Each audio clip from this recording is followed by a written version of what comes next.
Hello, hello, hello, good morning, good afternoon, good evening po sa inyo, mga ka-diaries natin dyan at our dear client sa mga nagpa-process ng China visa dyan. Inform ko lang po kayo mga clients natin dyan na meron pong holiday si China Embassy. Ngayong October 1 to 7, wala pong China Embassy.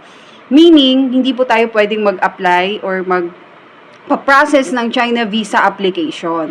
So, ang resume po nila is October 8 na po. So, yung mga magpa-China visa dyan na may travel po ng October, make sure na hindi po kayo mangangarag sa pagpa-file or pagpa-process ng visa.